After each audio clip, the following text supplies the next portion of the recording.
The major health risks associated with smoking are well documented, but still many insist on flouting medical facts in favour of their addictive habit. But not only are they compromising their own health, smokers are also inflicting the deadly toxins on babies. Researchers in Newcastle conducted a study of 193 babies aged between newborn and 12 months old. Some parents smoked, others didn't, but 47% of infants still recorded levels of nicotine just from breathing in environmental tobacco smoke. It was higher than we expected, given that the current estimates range from 14 up to about 30%. Passive smoking can prove a major health problem for infants, contributing to sudden infant death syndrome, respiratory diseases such as asthma and middle ear disease. The exposure was coming from either a household member smoking, but we also found that it was occurring outside the home, friends and relatives' houses, and also parents taking their infants along to places like hotels, clubs and restaurants where smoking was still permitted.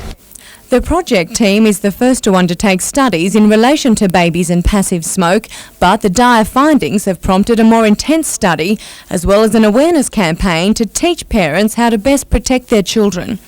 A leading Sydney professor has spoken out, claiming babies deserve the best chance at life, not lungfuls of smoke. We see so much smoking in the community, people just see it as a commonplace. It's not particularly remarkable, but for pristine pink lungs of a little baby to be exposed to that sort of level of assault at such a young age is really a terrible problem for paediatric health. Amanda Bolger, NBN News.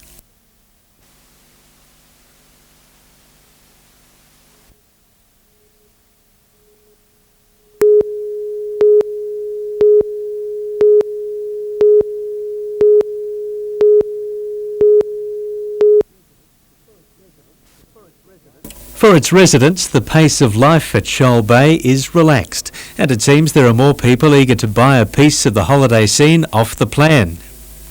We've had deposits paid on approximately a third of the apartments for sale.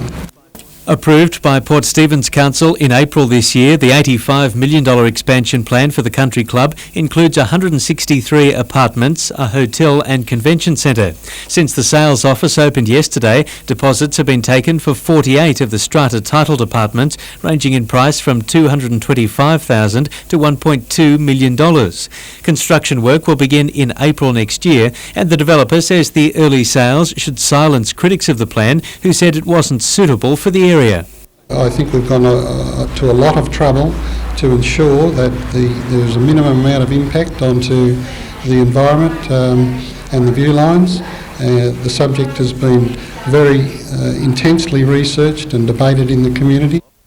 Paul Lobb, NBN News.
It was truly an unexpected catastrophe. On the 28th of December 1989, an earthquake shook Newcastle. For these 10-year-old school children from Wallsend South and Newcastle East primary schools who were only born that year, the disaster is just a story, but not anymore. 10-year-old children are representing the 10 years that have passed since the Newcastle earthquake. It's about educating children, showing them what happened 10 years ago. As part of an exhibition featuring photos from the Newcastle Herald, emergency workers from the Fire Brigade, Ambulance Service and Police told firsthand of their experience on that fateful day. It's a classic piece of history about Newcastle. It's very important for them to understand what's occurred in the past, especially from the emergency services point of view, about how we responded to an emergency of that magnitude here in Newcastle. And it seems the event was a success, with the school children soaking up the stories with enthusiasm. They had to do a big job of getting everyone out of the rubble and things, and lots of people died. I didn't know that many were injured. And the whole building collapsed, and most people were confused and shocked. Tanya Carlisle, NBN News.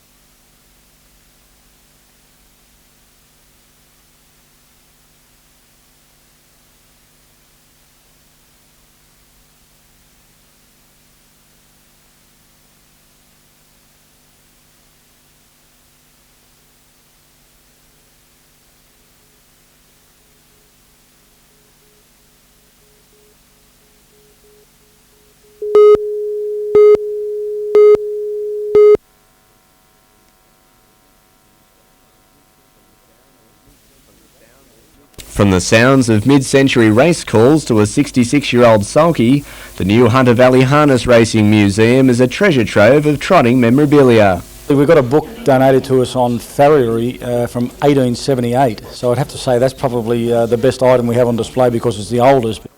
All of the items have been donated and they'll be perused by the public for the first time on Saturday night to coincide with the 50th anniversary of nighttime racing in Newcastle.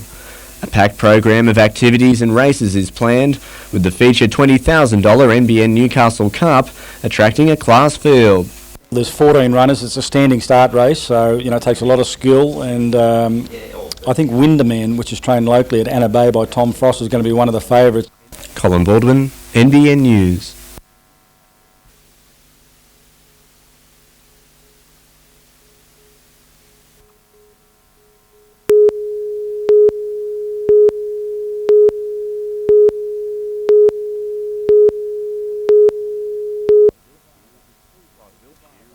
Todd Wiltshire is a Speedway survivor.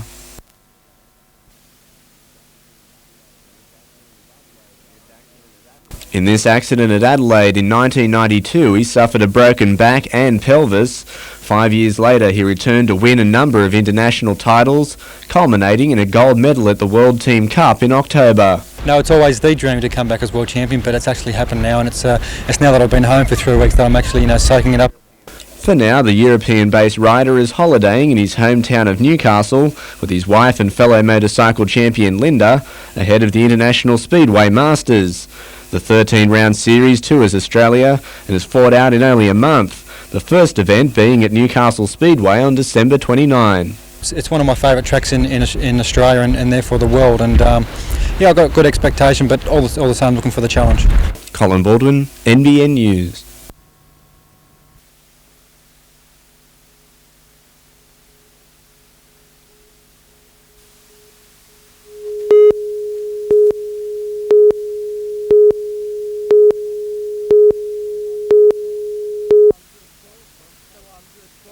So after a 12-month strategic study by the coal industry, government and unions, what's the future of coal? It's all go-go.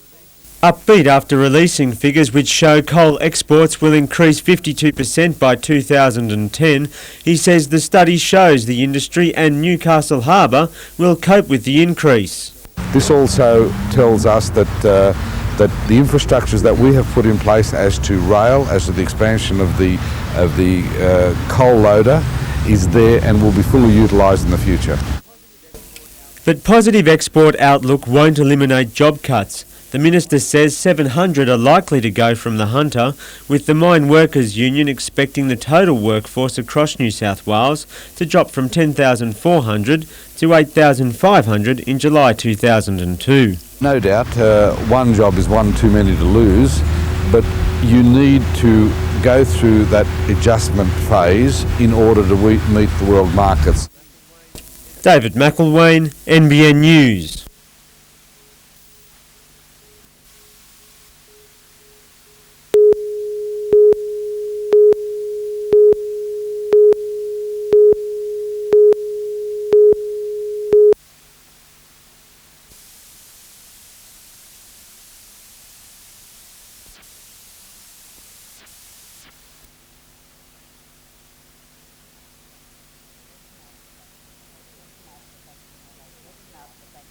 They didn't ask for thanks when they made sacrifices, but it's always very nice to have a simple thank you, and it boosts the morale of so many people, and I think that's what it's all about.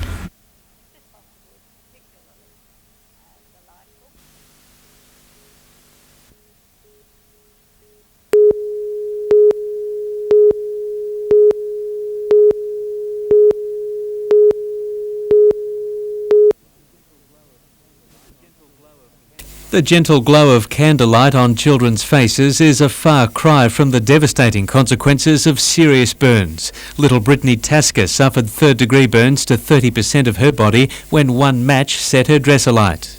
She found a box of matches in a house that I'd just moved into, and unfortunately decided to strike one. And we spent nearly 9 months in hospital. Brittany's family hopes her scars will act as a warning to others. We teach them not to play with matches, not to go near hot things, and then at Christmas we sit them down and give them a lit candle. And it's not just a birthday cake candle either, it's usually quite a big candle. Members of Lake Macquarie Rural Fire Service presented a donation to Hunter KidSafe today to help spread the message that supervision is the key when using candles near children. Paul Lobb, NBN News.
As the operator of a 24-hour drop-in centre for the homeless, Jeff knows how hard it can be for people living on the streets. It's really tough out there.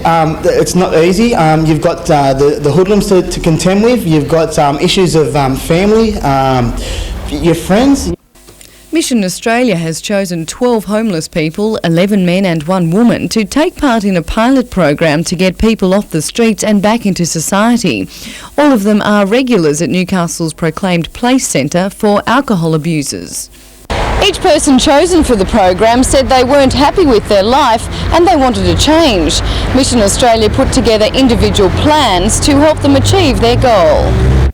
So far, Mission Australia has found accommodation for half of the group and is also helping them to find jobs, all the time offering support and counselling. The program ultimately aims to build self-esteem and provide a new way of life. I think it's very important for people to have a good view of themselves and a positive view of themselves, and all of us need support. Mission Australia hopes the program will ease the burden felt when Proclaimed Place closes in February. Vanessa Spark, NBN News.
When the gates closed on BHP steelmaking, it seemed 1,500 workers were destined for an uncertain future in the Hunter.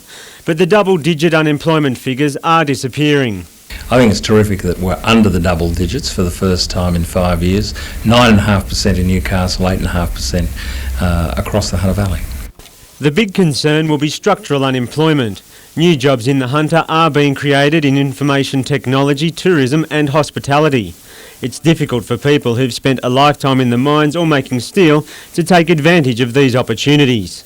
Moving those people across, not impossible but difficult. So you need a lot of retraining and to go on in a restructured economy, and I think that's the challenge for the future. There were no youth unemployment figures released, but they're set to improve with 60 positions on offer at Jesmond Burger King tomorrow.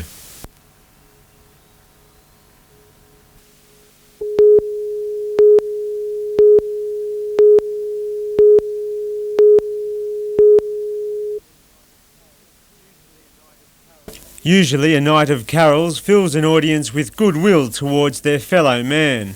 But an hour after the singing stopped at East Cessnock, fights broke out. There was people everywhere, and there was just beer bottles being thrown and punches thrown, and police come. The end result, 18-year-old Michael Pont was placed in the special care unit at Cessnock Hospital after being stabbed with a broken bottle. His family can't believe how the night lost its Christmas spirit.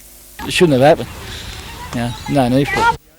Cessnock wasn't the only place with a lack of Christmas cheer. A 17-year-old boy will face Warramai Children's Court next month after he allegedly hit a man in Civic Park at around 3 a.m. The man was struck in the face and his wallet was stolen after he'd fallen to the ground.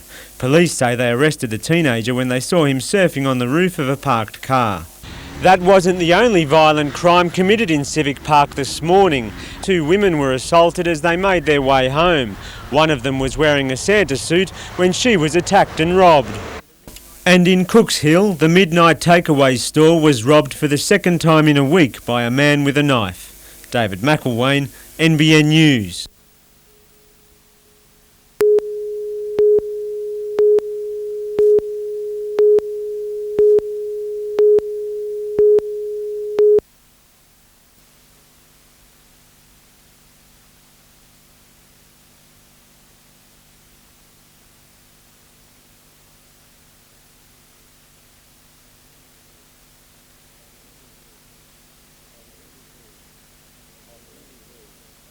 On New Year's Eve, as the millennium dawns, there will be between 500 and 600 people who will celebrate the new year who will be dead by the end of the year.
Maitland community may have a first-class hospital and good GP services in the area, but when it comes to after hours, there has been a big problem.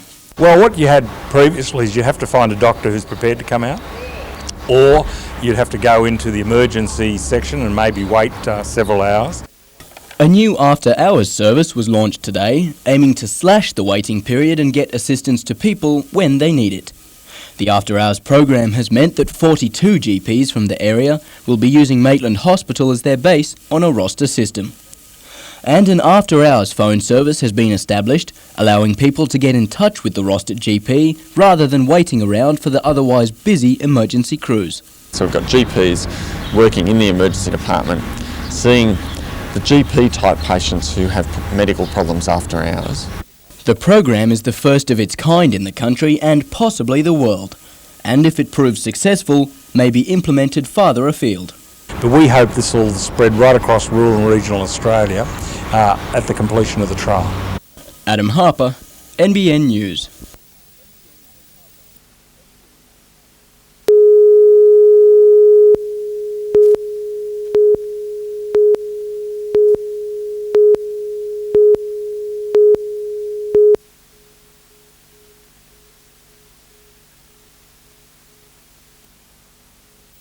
After passing its aptly named shock trials with flying colours earlier this year, HMAS Hawkesbury was today handed over to the Navy in a far more peaceful ceremony at Carrington. Naval officials presented ADI with a final cheque for the $200 million vessel before giving the key to ship captain Steve McCarry. The second of 6 mine hunters being built in Newcastle, Hawkesbury features all the latest technology, designed to make locating the deadly devices less like finding a needle in a haystack. It's actually far more precise and far more effective than just looking around and seeing what you can find. If it's down there, this ship will find it. The $1 billion Mine Hunter project has injected around $300 million into the hunter economy, ADI proudly boasting it's on schedule and within budget. No news, however, on whether the company's recent privatisation will mean more or less jobs for the region. The Mine Hunter project, will gradually come, to an end. But we're looking at the time at other opportunities, to use this, the assets which are there and the people who are there as well. Probably not at the same level as, as the peak level that we had in the Mine Hunter. Mine Hunter number 3 will begin sea trials next month. Colin Baldwin, NBN News.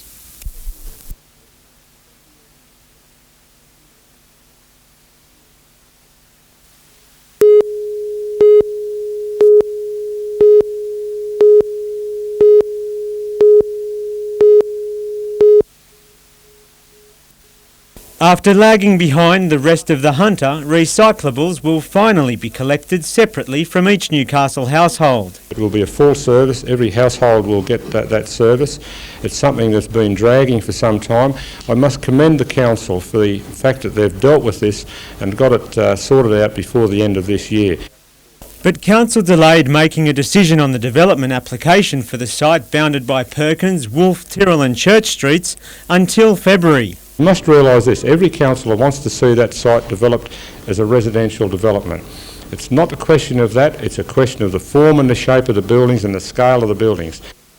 The DA was lodged last January and the height of each apartment block has already been reduced on the application. The developer says the delay is too long and that the matter will end in the Land and Environment Court. This is not the Hill Council, this is not the Rose Cogger Council, this is Newcastle City Council. So if you want to ask the builders from Beresfield and the labourers from Lambton, it's a wider community in Newcastle.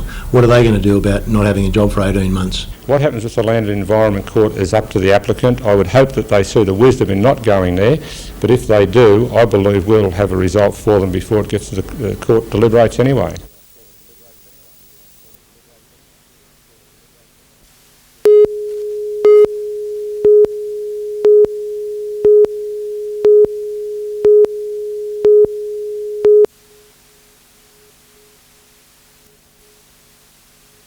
For an injured player, Glenn Sprod certainly wasn't backing off at training last night. The keen defender is an invaluable part of the Breakers squad and will play against Carlton. It's not going to deteriorate any better. It's not going to make it any worse. It's not going to get any better. It's just a situation that's just going to aggravate him till we get him in for surgery. So we'll just wait and see. He'll just keep playing week to week until we can slot him in there at the right time for the competition draw.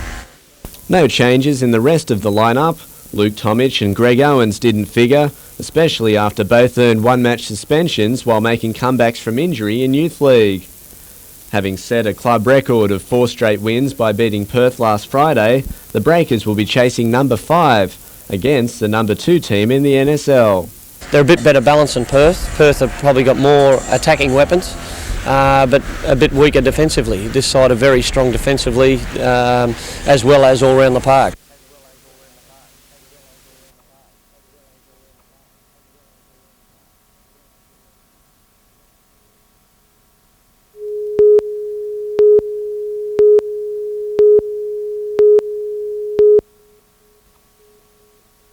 Simon and Danielle Atkin both have more than just a bloodline in common.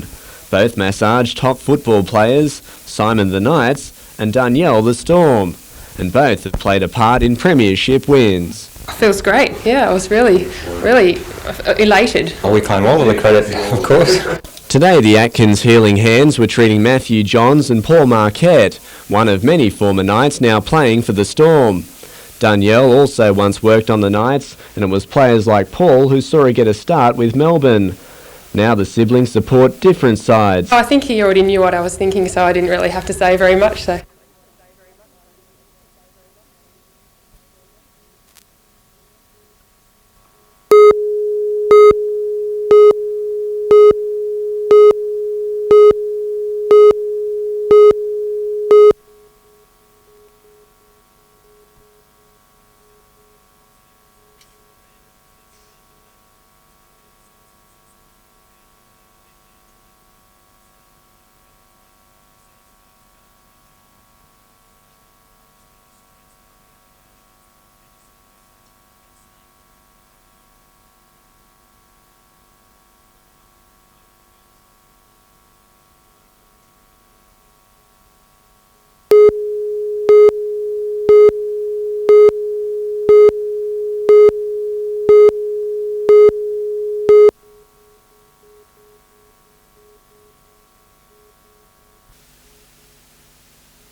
Firefighters face dangerous conditions on a daily basis, so work safety is absolutely critical. And Lake Munmora Rural Fire Service's new 10-tonne tanker is more than capable of providing that safety. It's technology sort of assisting us with firefighting and to benefit the members and the active members of the brigade and the fire service. The 4-wheel drive tanker can hold 2,200 litres of water and even boasts a feature designed to protect firemen if they're caught out by a blaze. The new truck will take the place of an old Victorian pumper, which has seen more than 20 years of service. The area is growing rather quickly. As you can see around the place, there's new housing estates going in.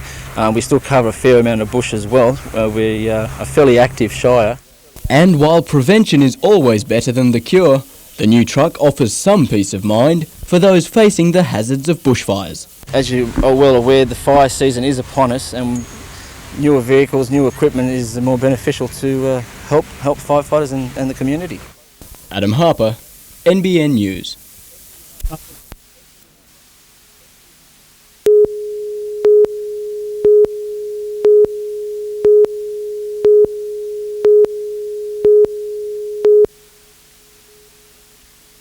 As of Christmas Eve until the 3rd of January, drivers caught speeding will incur double demerit points. And now the chances of being caught have been greatly increased. With this being a critical period of the year, we have every highway patrol car out on every shift of the day, and that's statewide as well. Not only are there more police on the roads, there's also 3 new permanent placed speed cameras.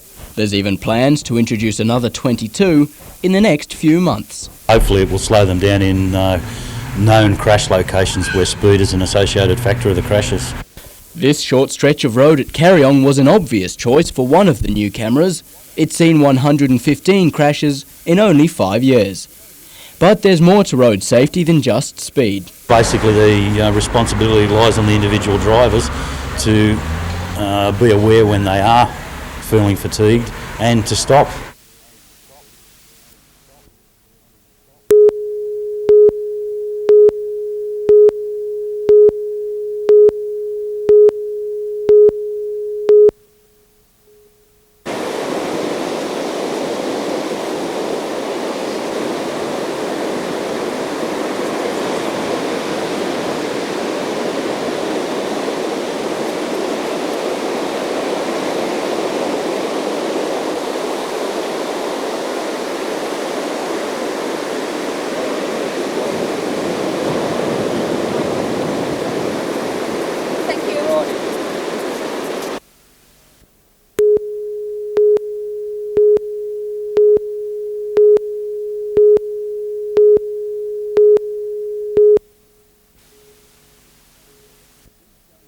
This young bird is the lucky one, the only survivor among 20 deliberately poisoned at Redhead 2 months ago. And we've determined that the poison that was used, it was a radenticide, likely to be rat sac or one of those other rat or mice poisons. After some tender loving care, it was time to fly again today, released back into the wild where the National Parks and Wildlife Service found him. But despite having spent so much time with the youngster, the bird still has no name. We haven't given him a name. We try not to name a lot of the wildlife that comes into care because they are wildlife and they're going to go back to where they belong. National Parks is convinced the poison used to destroy the birds was some kind of rat or mouse poison, which killed most magpies that came into contact with it. It's also believed that the deaths of so many birds was no accident. Poisoning of native wildlife is a serious offence and you can be fined with an imprisonment term under the National Parks and Wildlife Act. But for now, the patient is safe and well.